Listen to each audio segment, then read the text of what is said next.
La question m'est souvent demandée, Ève, pourquoi tu exiges un papier du médecin de l'enfant en bas de 14 ans pour lui faire un perçage au niveau du nez, de la narine? Voici pourquoi. Premièrement, sachez qu'un perçage au niveau du cartilage du nez, c'est différent, ça guérit moins bien. Là, je vous ai mis une photo ici. C'est une guérison qui a de la difficulté, donc c'est quelqu'un qui est peut-être un peu plus sensible ou que la tige est un peu plus grosse et elle est en train de faire un rejet dans le plein milieu du visage. Donc, imaginez-vous, à 12-13 ans, comment gérer ça?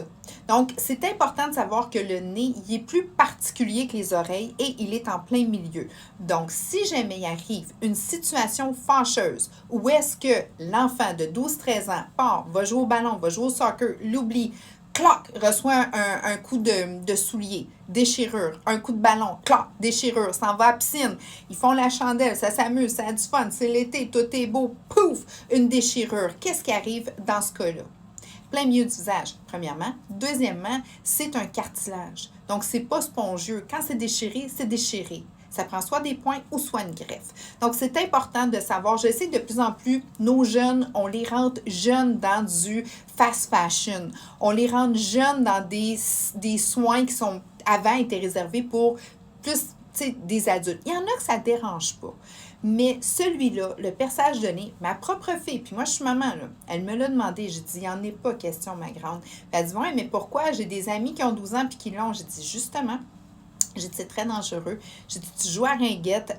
Puis oui, elle est active, mais j'ai dit, non, on ne prendra pas de chance parce que si jamais tu l'accroches, si tu enlèves ton casque de ringuette, si jamais il arrive quoi que ce soit, une de tes amies te prend par le cou, elle maudit qu'elle s'est ennuyée, puis son chandail pogne dans l'anneau ou dans la boucle, puis clac, ça te fait une légère déchirure, c'est dans le milieu du visage. Elle fait comme, t'as bien raison, maman. J'ai dit, c'est juste ça. Puis avant 14 ans, avec l'accompagnement d'un médecin, si jamais vous avez une grande fille, il y en a qui m'arrivent à 12-13 ans, ils ont l'air des filles de 16 ans. Je peux comprendre. Mais si le médecin est au courant, puis si jamais, c'est très rare, mais si jamais il arrive quoi que ce soit, ils vont réagir puis ils vont dire, il n'y a pas de problème, c'était des risques reliés, puis on va y voir tout de suite, puis elle va être reçue, votre fille ou votre garçon. Si on fait l'inverse, qu'on n'a pas demandé au médecin, puis vous arrivez avec une déchirure, vous ne serez pas reçu de la même façon. Vous allez être reçu du fait, hey, à quoi vous avez pensé, qui vous a fait ça, puis on va avoir l'air d'une gang de non-responsables. Donc, moi, je vous dis que si vous voulez faire percer votre enfant avant 14 ans, libre à vous, mais ça prend l'accompagnement médical pour s'assurer que si jamais il arrive quoi que ce soit, ils vont être vus immédiatement. Je vous remercie. Questions, commentaires, gênez-vous pas, ça me fait toujours grandement plaisir. À très bientôt!